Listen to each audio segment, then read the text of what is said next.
front of the camera today is a variant of the Omega Speedmaster called the Speedmaster 57, and I have the burgundy dial variation on the flat link bracelet here to share with you. This is a modern take on the original Speedmaster release from 1957, which is 66 years ago today.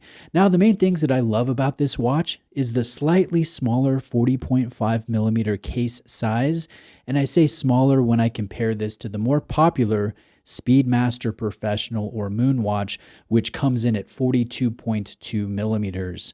Now, the other major draw to this watch is the incredible hand-wind Master Chronometer caliber. More on this in a minute. If you are shopping any Omega watch, I'd like to shout out to Exquisite Timepieces. They lent this in for review. I bought multiple watches from them. I've been borrowing from them for years, so my recommendation will be in the description. Now, I think this watch is perfectly geared toward the Omega fan, but the fan who loves the pre-Moon watch era of the Speedmaster. This has the lovely broad hour handset, the non-lyre lugs, and the stainless steel bezel. The sub-registers carry the Alpha style hands, and the watch is perfectly paired with the old school flat link bracelet style. I think this is a new take on the grandfather of the Moon watch. Now, the modern flares come from the dark burgundy dial color. The watch will be available in several different dial colors and 2 different marker styles. But the addition of the date complication, a toolless quick adjustment in the milled clasp, and of course the modern components like ARC-coated flame fusion sapphire crystal and a meta-certified coaxial 9906 movement also help this feel like a modern chronograph. Now, this is the wrist shot. Like I mentioned earlier, this watch is slightly smaller than a Moon watch, but it definitely doesn't feel too dainty. The original 57 was 38 millimeters in diameter, so this is still significantly larger than that original, but not overly so. I think this looks really sharp, and there are many polished, differently angled surfaces that reflect light, especially with the addition of this flat link bracelet.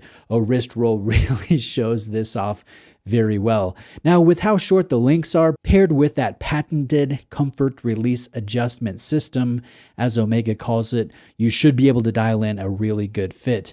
Now, I will show you what I feel is probably the most impressive part about this watch, and that is this 9906 in-house movement.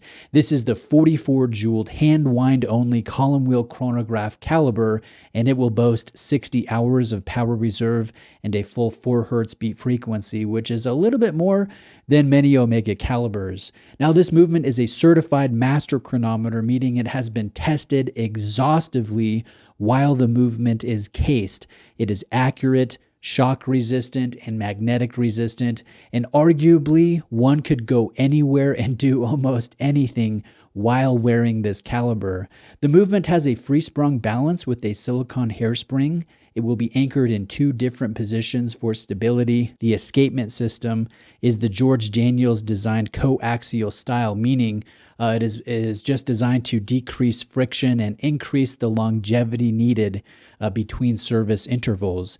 The N-series barrels will release the energy in an even manner, and outside of the date and chronograph complications, this will also have the time zone hours complication, meaning you can adjust the hour hand by 1 hour intervals forward or backward, independent of hacking the balance and interrupting the timekeeping. I find this a very helpful complication. It's one of my personal favorites. The 9906 has a large main plate that covers most of the components of the movement, though parts of the column wheel is still visible, but not labeled like other Omega chronograph calibers sometimes have.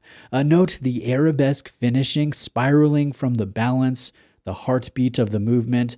I think this is very well done, very attractive, and one could argue that having automatic winding would be more helpful, but I will say the Speedmaster model has a long-running history of excellent hand-wind calibers, most of them Lemania-based, so this 9906 is just adding to that lovely hand-wind Speedy history. Now, this is the Lume shot.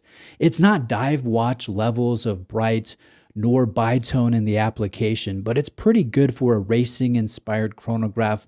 I like how the lume is applied in proper metallic markers, and this is even done on the two small dots on either side of the 12 o'clock marker. I also like how Omega did the logo here as a polished applique. The date wheel is not color matched, but it will be black, and that will tie into the black indexing found throughout the dial. I also want to commend Omega, and tell me if you agree with me on this, but I want to commend them for not going with the aged faux, radium type of superluminova look, which is something that they do an awful lot when it comes to crafting their retro-inspired designs. I know there is one variation that has it with the new Speedmaster 57, but most of them are desaturated like this burgundy dial iteration is. Now, just taking a holistic look at this model, I think that this is strong. The watch has a great size, a nice fit, it's versatile, it has lovely finishing, the Meta certified movement is fantastic, the bracelet is eye-catching and comes with that quick adjustment system. The watch even has a nice wood presentation box, but where does this fall short? To be fair, outside of subjective aesthetic preferences, I don't think this really lacks for anything. Nitpicking though, I would suggest stronger applications of ARC on the sapphire crystal, maybe an included microfiber cloth because all of this polishing will attract fingerprints, but that's about it. I know that sounds kind of lame. I think when you look at this, you either like this watch and you see its merits clearly, or you say, yeah, that's nice, but that's not how I want to spend the retail price, but I'll leave that up to you. Please let me know if you have any questions. I'll do my best to answer those in the comment section. Again, shout out to Exquisite Timepieces. All links will be below. And lastly, if you enjoyed this video or found it helpful, I would really appreciate if you could like it and subscribe to my channel for more watch content like this. Thanks.